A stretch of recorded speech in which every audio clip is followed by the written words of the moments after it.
One of the great privileges of being your bishop, and it's true for any bishop, is being able to represent you in the wider Church Catholic. To be present for those conversations, to be a part of that life of prayer with other leaders around the communion, to make the realities of Central New York known to the rest of the church.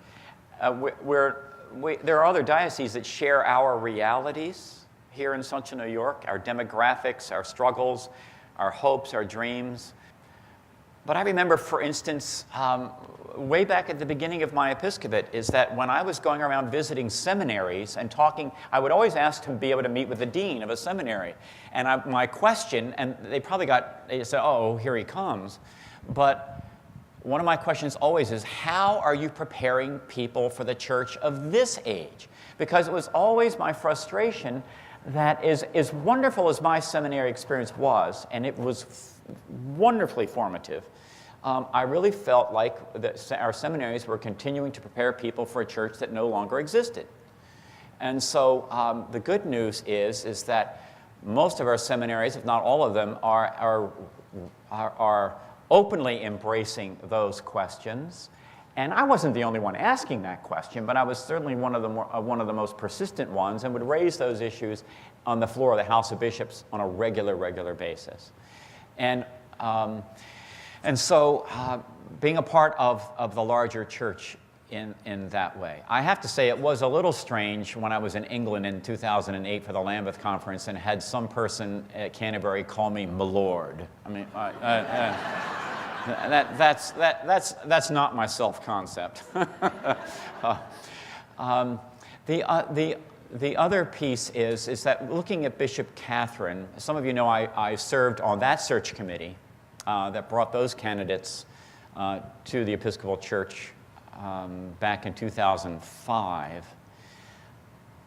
I happen to believe that Bishop Catherine was exactly the right leader for our church for these last 9 years.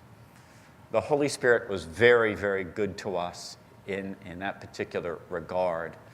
A tremendous leader, a friend, a deeply, deeply faithful person. And her term was no easy walk in the park.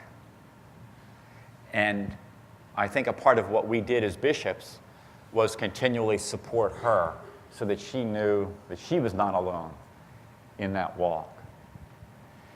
When it comes to Bishop Michael, just to give you a glimpse of him, you've seen a lot of him online. You will see more of him online. You get a sense of who he is, his incredible preaching style, which is authentic to him, and I rejoice in it. I've gotten to hear him preach many times.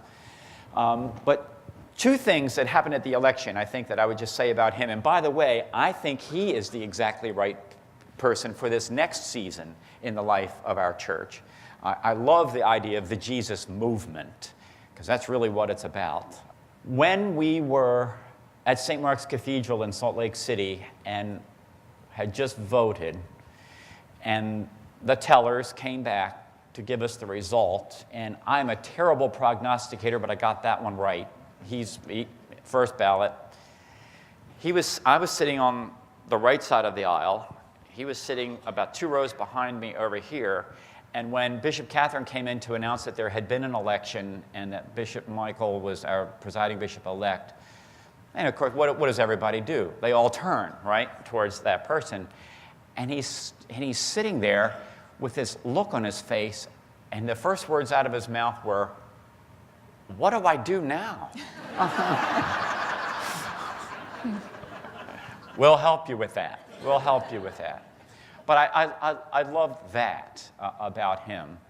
And the other thing that I would tell you is that as we were walking out, I went up to him and I said, "Michael," I said, "can I do a quick selfie with you?"